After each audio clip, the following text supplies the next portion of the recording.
십자가의 부활이 사실이냐 아니냐 여부를 우리가 여기서 논하지 않을 만큼 우리는 부활 신앙을 함께 지니고 있는 줄 압니다.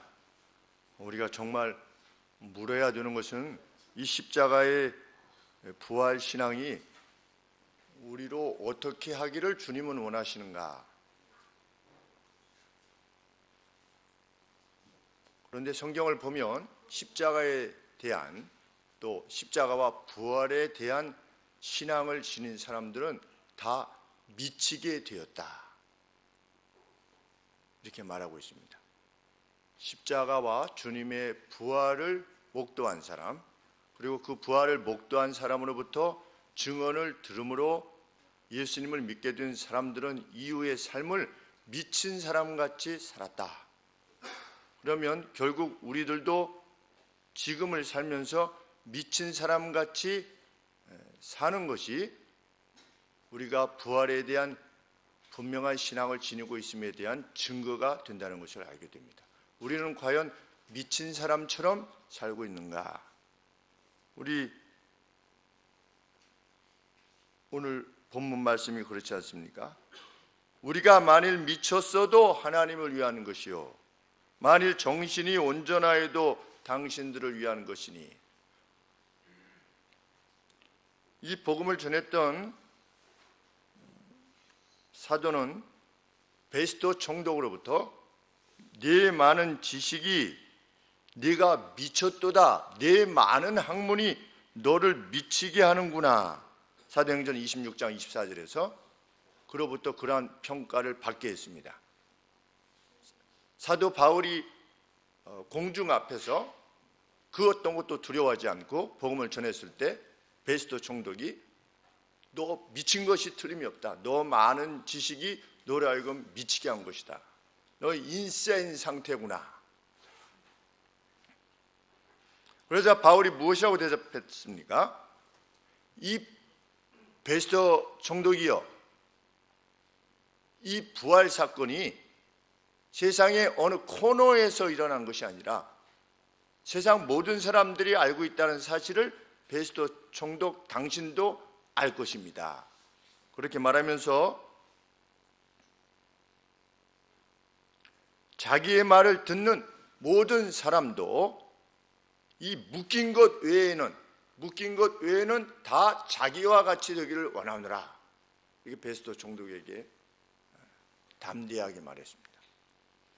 총독이 위에서 사람을, 바울을 묶어놓고 복음을 전한다고 해서 묶여온 바울에게 네가 미쳤구나 했더니 사도 바울이 내가 전하는 부활은 어느 구석에서 이루어진 것이 아니라 모든 사람들이 알고 있는 것입니다. 그래서 나는 비록 이렇게 묶여있지만 내가 이렇게 묶여있는 것 외에는 모든 사람들이 나와 동일한 확신을 지니기를 원합니다, 이렇게 베스도 총독에게 말했습니다. 과연 미친 사람 같이 보였을 겁니다. 날 때부터 로마 시민권을 지닌 사람이었습니다, 또 바울은. 그리고 이스라엘의 랍비 중에 최고의 랍비에 속했던 가말리엘 밑에서 사사를 받았습니다. 오늘로 치면 우리나라에서는 서울대 대학 이상 나온 겁니다. 이제 사도 바울은 예수님을 섬기지 않기만 하면 그 남은 생의 모든 것이 보장되는 그러한 상황이었습니다. 오늘 이슬람의 이맘들이 또 우리 천주교의 대주교, 추기경, 교황 이 정도 되면 나머지의 모든 삶이 보장되는 것만큼이나 사도 바울은 이후의 삶을 보장받은 상태였습니다.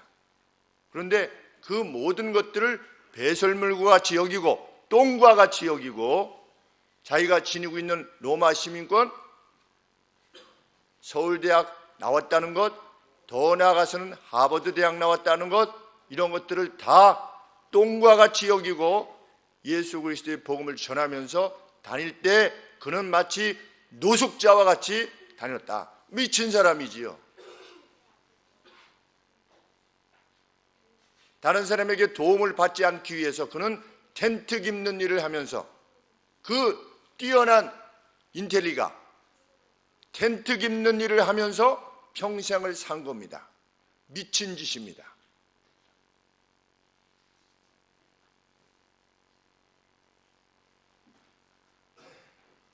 구약에 보면 하나님을 위해서 누가 그랬습니까? 다니엘의 세 친구들이 그랬습니다. 바벨론이라고 하는 제국에서 황제의 총애를 받아서 이제 나중에 고위직을 맡길 어떤 인재풀로서 그 안에서 성장하던 다니엘의 세 친구들이 하나님을 섬기지 말 것을 요청받았을 때 불 속으로 들어가서 타 죽기를 두려워하지 않고 불 속으로 들어간 겁니다. 미친 사람입니다. 하나님을 믿는 사람은 미친 사람이 되어야 한다고 성경이 말하는 것입니다.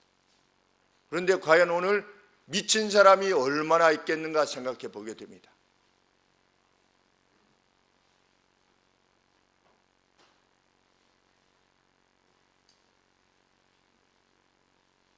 사도 바울은 부활하신 주님을 만나기 전까지는 예수님을 이단의 괴수로 여겼습니다. 그래서 예수님을 믿는 사람들을 잡아다가 감옥에 가두고 스데반을 죽이고 하는 일에 온 힘을 다 기울였던 사람인데 부활하신 예수님을 만나고 이후에 그가 완전히 다른 사람이 된 것입니다. 우리는 완전히 다른 사람인가?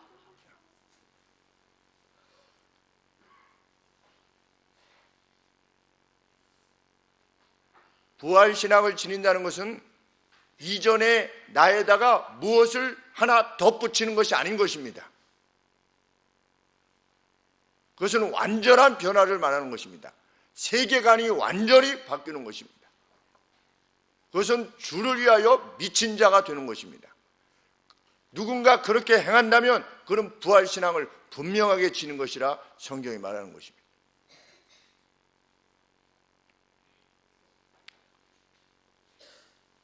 주님의 부활을 목격한 바울에게는 부활신앙은 그냥 신념이 아닌 것입니다. 어떤 확신도 아닌 것입니다. 그것은 팩트였습니다. 자신이 보았습니다.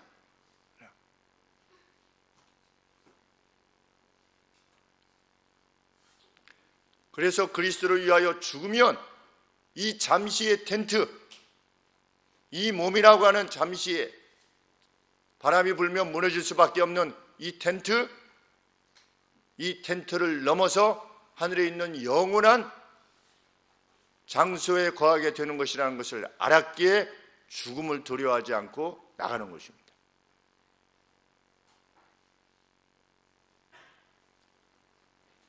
바울이 하나님 나라를 위하여서 미친 사람같이 된 또 다른 이유는 그리스도의 사랑이 자신을 컨트롤했기 때문입니다. 14절 말씀에 그리스도의 사랑이 우리를 컨트롤하시는도다. 자기는 그리스도께서 자기에게 베푸신 사랑으로 인해서 컨트롤될 수밖에 없는, 주님이 어떻게 하셨는데요? 14절에 하반절에 한 사람이 모든 사람을 대신하여 죽었은즉 모든 사람이 죽은 것처럼 그러한 영향이 미쳐지기 위하여서 예수 그리스도께서 죽으셨다는 그 사실이 자기 자신에 대한 하나님의 사랑이, 그리스도의 사랑이 이유로 자기의 삶을 컨트롤하게 되었도다. 내가 얼마나 많은 사랑을 받은 사람인가에 대한 사랑이 나를 변케 했다는 겁니다. 예수님의 비유의 말씀에 의하면 1만 달란트 빚졌다가 탕감받은 자로서의 그 감격을 가지고 살아가게 되었다는 겁니다.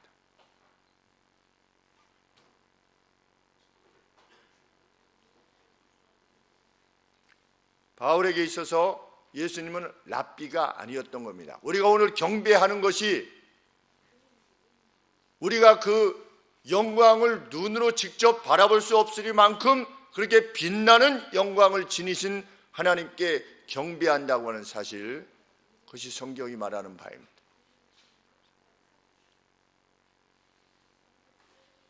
우리는 그래서 예배를 그렇게 준비합니다. 그리고 성찬도 그런 마음으로 준비합니다. 심지어는 성찬을 우습게 여겼다가 많이 죽은 사람들도 있었고 병든 자들도 있었다 할 만큼 우리는 사실이 무엇인가를 아는 사람들입니다. 그것을 확신하는 사람들입니다. 그렇게 함께 확신할 수 있게 되기를 원하는 것입니다. 그것이 진짜로 사는 길이기 때문에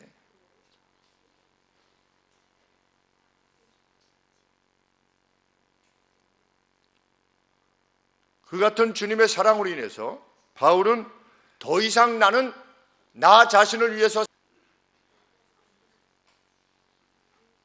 14절 15절 말씀, 저가 모든 사람을 대신하여 죽으심은 이제 살아가는 자들로 하여금, 우리들이지요, 살아가는 자들로 하여금, 산 자들로 하여금 다시는 저희 자신을 위하여 살지 않고 오직 저희를 대신하여 죽었다가 다시 사신 자를 위하여 살게 하려 함이니라. 이것을 의무라고 하는 차원이 아니라 사도 바울이 그 사랑을 입고 보니 자기는 이제는 그리스도께서 나를 위하여 죽으신 것처럼 나도 그리스도를 위하여 죽겠다라고 하는 미친 사람 같은 사람이 되었다는 겁니다. 그것이 그리스도인의 삶입니다.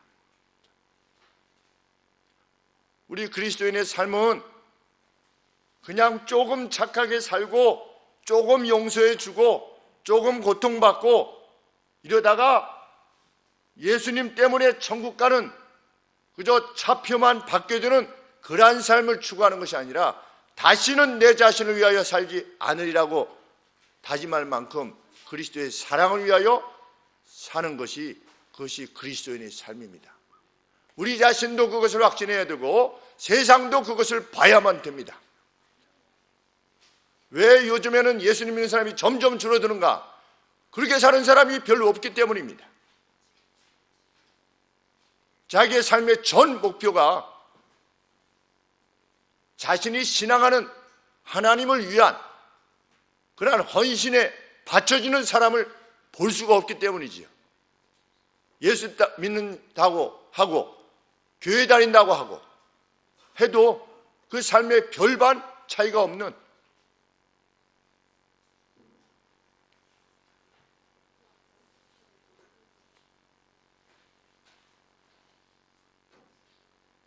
우리가 미치기 전에 예수님께서 먼저 미치셨습니다. 예수님은 언제 미치셨습니까?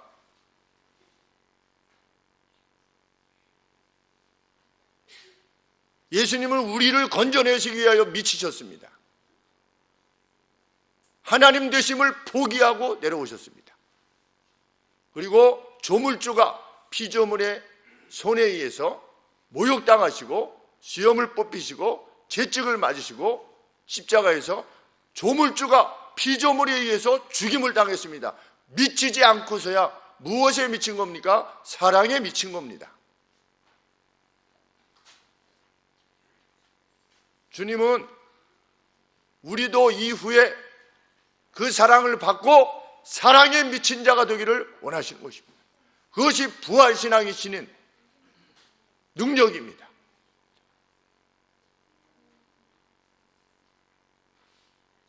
나는 무엇에 미쳐 있는가 지금? 나는 돈에 미쳐 있는가? 나는 지위에 미쳐 있는가? 나는 미래를 보장받기 위해 미쳐 있는가? 나의 관심은 주를 위한 것인가?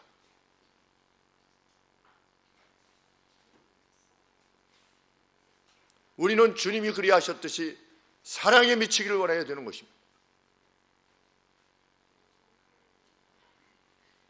4장 11절 이하에 보시면 내 몸에 예수의 생명이 드러나기를 나는 원한다.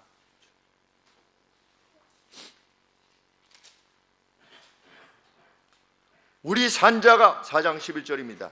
우리 산자가 항상 예수를 위하여 죽음에 넘겨지고 있음은 그것을 통해서 예수의 생명이 또한 우리 죽을 육체에 나타나게 하려 함이니라. 이 말은 무슨 뜻이냐? 아, 저 사람이 저렇게 하는 정도면 부활이 사실이겠구나 하는 예수의 생명, 아, 저 사람에게 생명이 있구나. 진짜 그것이 우리 죽을 육체에, 내 육체에 나타나게 되기를 원하는 그러한 인생을 살기를 원하는 것입니다. 그 사람이 선생님이든 내가 선생님이든 의사든 내가 주부든 내가 할머니든 할아버지든 어린아이든 나의 삶을 보고 그 누가 아, 저 사람이 저렇게 하는 정도라면 정말 저 사람 안에 생명이 있구나 라고 하는 그러한 것을 드러내기 위하여 날마다 죽음에 내던져주고 있다. 전에도 말씀드린 바 있지만 우리 3, 4세기 이후에 전염병이 돌 때에 사람들이 자기 가족이라 할지라도 요새도 독감 걸리면 가까이 안 가지 않습니까? 누가 독감 걸렸다고 하면 누가 가까이 갑니까? 가까이 안 걸려고. 그런데 그때는 전염병에 걸리면 그냥 죽는 겁니다. 가족들도 가까이 가지 못하고 가족이 죽었는데 가까이 가지 못하는 겁니다. 왜? 전염병 걸릴까 봐. 그때 누가 들어갔느냐? 그 집에 예수님 믿는 사람이 들어갔다는 거죠. 그들을 장사 지내고 나서 전염병에 걸려서 많은 예수님 믿는 사람이 죽어갔다는 겁니다. 그때 그것을 지켜보던 사람들이 무엇을 인식했겠습니까? 저 정도면 부활이 있는 것이구나.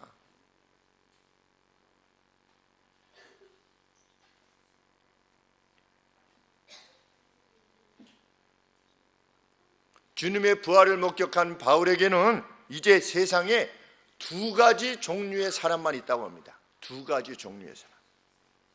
16절 말씀에 우리가 이제부터는 아무 사람도 육체대로 알지 아니하노라. 비록 우리가 그리스도도 육체대로 알았으나 그가 이단의 괴수라고 알았으나 이제부터는 그같이 알지 아니하는 것처럼 그 누구도 육체대로 알지 아니하노라. 그가 사회적으로 어떤 지위에 있느냐, 그가 돈을 얼마가 몇 발악군에 살고 있느냐 아니냐, 그의 차가 뭐냐, 그가 어디까지 공부했느냐, 그가 중국의 대장이냐 미국의 대장이냐, 이런 것들로 사람을 구별하는 것이 아니라 생명이 있는 자, 하나는 생명이 없는 자.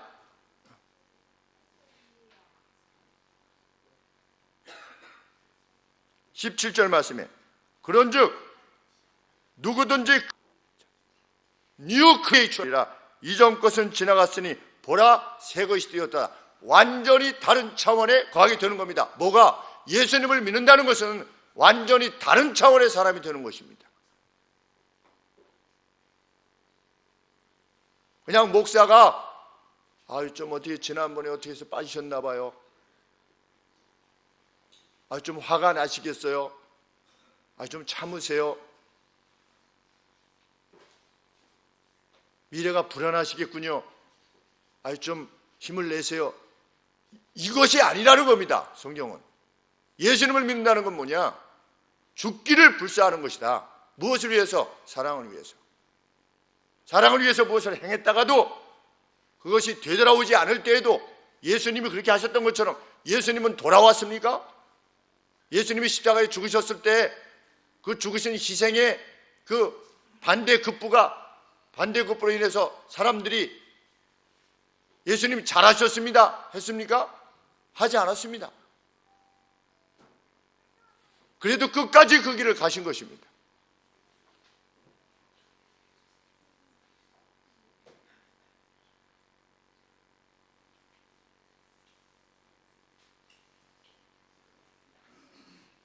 바울의 기준에 의하면 그 누가 믿음 안에 있다면, 참 믿음 안에 있다면, 그가 그리스도 안에 있다면 그는 새로운 피조물이었습니다. 자유인이든 노예든 천부장이든 회당장이든 남자든 여자든 관계없이 그는 그리스도 안에 있으면 새로운 피조물이었습니다. 노예들이여 내 주인에게 복종해라. 미친 짓이지요. 회사 노동자들이여 사장의 유익을 위해서 온 힘을 기울여라. 사장이 선한 사장이 아니라 불합리한 사장이라 할지라도 그 사장에게 복종하는 자가 되라. 미친 짓이지요.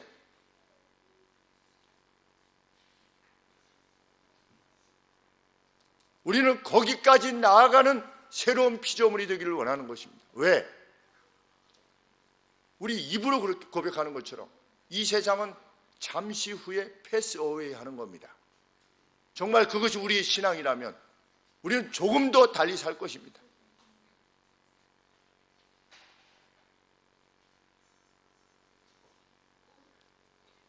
그렇게 부활신앙은 세상을 인식하는 새로운 눈을 장착하는 겁니다. 그리스도의 능력과 그리스도의 사랑을 인식한 후에는 상대의 영혼을 위해 미친 사람이 되는 것입니다. 내가 접하는 사람을 위해서 미친 사람이 되는 겁니다. 그 반대의 삶은 뭡니까? 내가 어떻게 대접받을 것인가? 나를 어떻게 평가할 것인가? 내가 내 미래를 어떻게 책임질 것인가? 이것에 집중하는 사람일 뿐인 것입니다. 진정 그리스도인은 상대의 유익을 위해서 미친 사람이 되는 것입니다. 세상 사람들이 이해할 수 없는 그런 사람이 되는 겁니다. 우리는 어떤 차원에서 미친 사람이 되어본 적이 있는가? 그리고 미친 사람이 되기를 다짐하고 있는가? 생각해보는 이날이 되기를 소원하는 것입니다. 우리 주님은 어떻게 하셨습니까?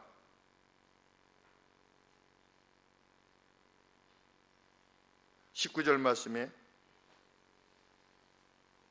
하나님께서 그리스도 안에 계셔서 세상을 자기와 화목하게 하시는데 어떤 방식으로? 저희의 죄를 저희에게 돌리지 아니하시고 화목케 하는 말씀을 우리에게 부탁하셨느니라. 우리 하나님은 십자가의 죽음을 통해서 죄를 가져가시고 그분의 의로움을 우리의 것이 되게 하셨습니다. 그분의 의로움을, 주님의 의로움을 우리 것과 이렇게 치환하신 겁니다. 그것을 위해서 필요했던 게 무엇이냐? 그리스도의 희생이요 그리스도의 죽음이었습니다.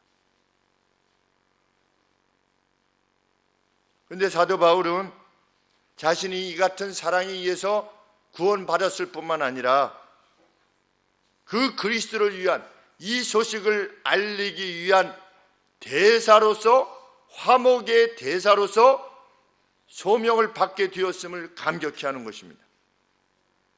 19절 하반절이 그것입니다.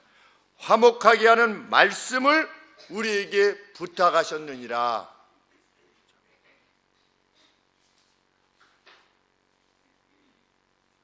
그래서 바울은 미친 듯이 그리스도의 사람처럼 복음을 전했을 뿐만 아니라 그 복음을 전함에 있어서 접하게 되는 모든 이들을 뜨겁게 사랑했습니다. 이 고린도 교회에 왜 편지하는 겁니까? 지금 고린도 후서에 고린도 교회를 사도 바울이 개척했습니다. 설립했습니다. 그런데 나중에 이 고린도 교회가 고린도 교회를 설립한 사도 바울을 거짓 사도라고 여겼던 것입니다. 왜? 그는 예루살렘으로부터 추천서도 안 받고 왔지 않냐? 추천서도 없어.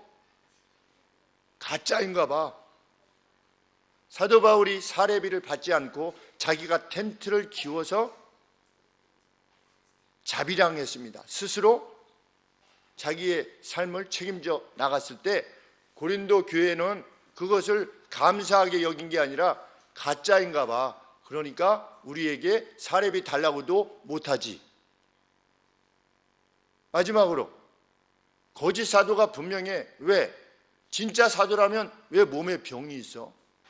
쥐도 못 고치면서 뭘 한다고 그래? 누가 그렇게 한 겁니까? 사도 바울이 설립한, 사도 바울이 복음을 전해서 예수 그리스도를 알게 된 고린도 교회가 사도 바울 자신에 대해서 이런 감정을 지니고 있었던 겁니다. 얼마나 원통한 일입니까? 개인적으로 생각해 보면. 목사도 사역하다 그런 일이 많이 있지요. 그런데도 사도 바울은 어떻게 하는 겁니까? 미친 사람처럼 사랑할 뿐인 것입니다. 그 성도가 자기를 거짓 사도로 이해하든 거짓 목사로 이해하든 못난 목사로 이해하든 그건 관계없는 것입니다. 죽을 때까지 성도의 유익을 위하여서 복음을 전하며 살게 되었음을 감격해 하는 것입니다. 누구냐? 사도 바울인 것입니다. 왜? 부활체, 영광의 부활체를 목도했기 때문에. 저도 10여 차례 그리스도께서 저에게 분명히 나타나셨고 역사하셨고, 한 번은 그 누군가의 목사들을 향해서 저렇게 해가지고 한국교회가 발효될 것이냐라고 했을 때 성령께서 그 정도 내가 쓰는 종이다. 주님, 그러면 한국교회 개혁은 어떻게 합니까? 너는 내게 맡긴 양들만 잘 돌아봐라. 그것이 내가 네게 맡긴 그 음성을 잊을 수가 없는 것입니다.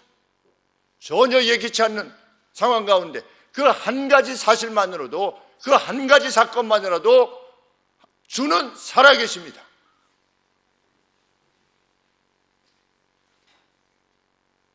그리고 우리는 저뿐만 아니라 우리는 모두 사랑을 위해서 그 누군가 두 가지 종류밖에 없는데, 그리스도의 생명이 있는 자냐 없는 자냐, 이 두 가지밖에 없는데, 그리스도의 생명이 없는 자로 하여금 그리스도의 생명을 지닌 자로 나아가게 함에 있어서 우리는 미친 자와 같이 될 것입니다.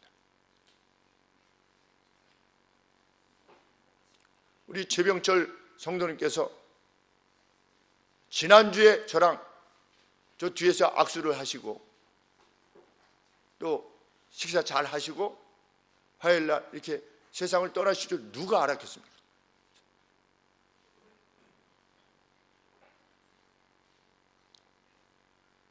제일 뒤에 늘 우리 최근사님하고 같이 앉아 계시던 성도님께서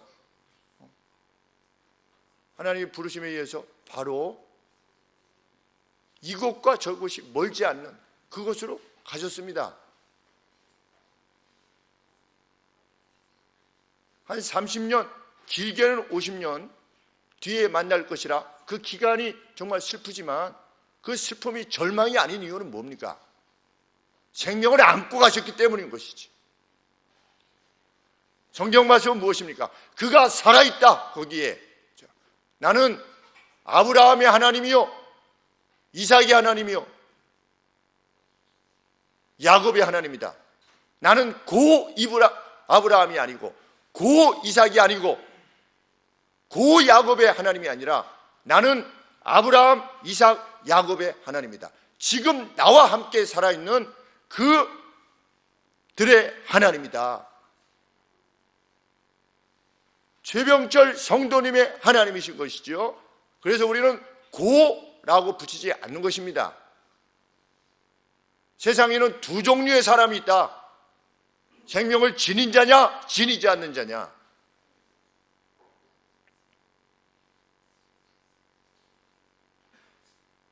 주님은 예수님을 믿는 이들에게 사도 요한을 통해서 계시하셨습니다.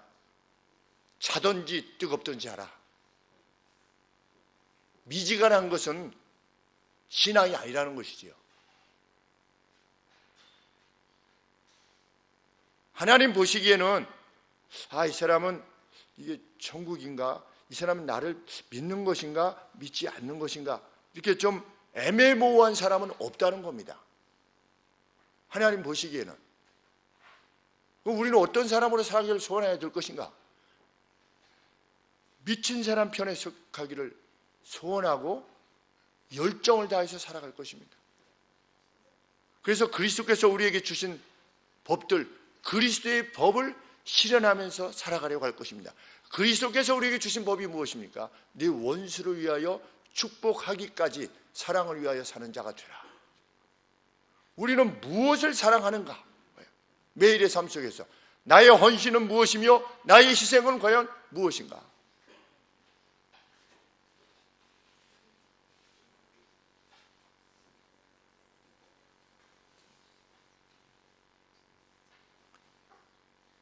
우리는 바울과 동일한 부활신앙을 지닌 채로 이 믿음의 길을 가려고 할 것입니다. 들을 귀 있는 자는 들으려 할 것입니다. 이 같은 삶이 우리를 죽일 것 같이 위협하고 때로는 한숨을 내쉬게 하고 우리를 좌절시키려 할 때에 날마다 죽음에 내어 던져지기를 소원했던 사도 바울 일행의 그 믿음을 생각해 보시기를 원하는 것입니다. 그 일행을 떠올리면서 우리의 각오를 새롭게 하게 되기를 원하고 우리의 용기, 우리의 담대함을 가성비가 높이 비용은 적게 지불하고 천국은 가는 그러한 식의 삶이 아니라 정말 그것이 우리의 전부이가 되기를 원하는 그러한 신앙으로 살아가기를 원하는 것입니다. 사도 바울의 이 희생으로 우리의 생명들이 구원받았습니다. 우리의 희생으로 또 우리의 다음 세대들이 구원받게 되는 일이 일어날 것입니다. 교회 역사를 보면 2000년간의 교회 역사를 보면 과거 구약시대 때도 그러했지만 이스라엘의 온 인구 중에 단지 7천만이 남았을 뿐입니다. 7천명이. 이것은 무엇을 말해줍니까? 하나님을 섬긴다고 해도 실로 하나님을 그렇게 섬기는 이는 희귀하다는 것을 말해줍니다. 우리는 그 희귀한 사람에 속할 것이냐, 아니면 멸망했던 그리스도의 이름을 지녔으나 하나님의 이름을 지녔으나 멸망당했던 북이스라엘과 남유다의 길을 갈 것이냐, 우리는 선택해야만 될 것입니다. 주님은 우리를 부활시키실 것입니다. 그리고 우리의 행위에 따라 갚아주실 것이라고 내가 진실로 너희에게 말한다라고 말씀하셨습니다. 우리 최명철 성도님은 가셔서 주님으로부터 벌써 당신께서 행하셨던 바가 무엇인가에 대해서 이미 기평가를 받으셨으리라 믿습니다. 정말 우리들 역시 곧 떠나게 될 그 나라를 위해서 사랑에 미친 자로서 살아갈 수 있게 되기를 소원합니다. 기도하겠습니다. 하나님 아버지,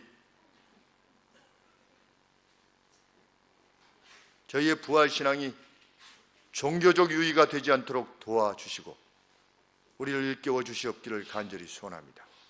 이미도 그 길에 걸어가고 있는 성도들에게는 믿음의 담대함과 용기와 확신을 허락하여 주시고, 아버지, 아직 그 길을 걷지 못하고 있는 성도님들에게는 더욱더 부활에 대한 확신을 허락해 주사 그들도 아버지 같이 함께 이 길을 걸어갈 수 있도록 도와주시옵소서.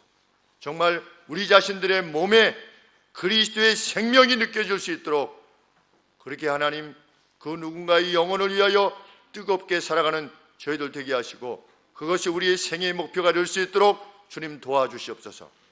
눈에 보이는 것들로 우리 자신의 삶을 평가하거나 우리의 생애를 평가하지 아니하도록 하나님 도와주시고 더 영구하고 완전한 나라, 그것이 진짜임을 확신하며 나아가는 저희들이 되게 하여 주시옵소서.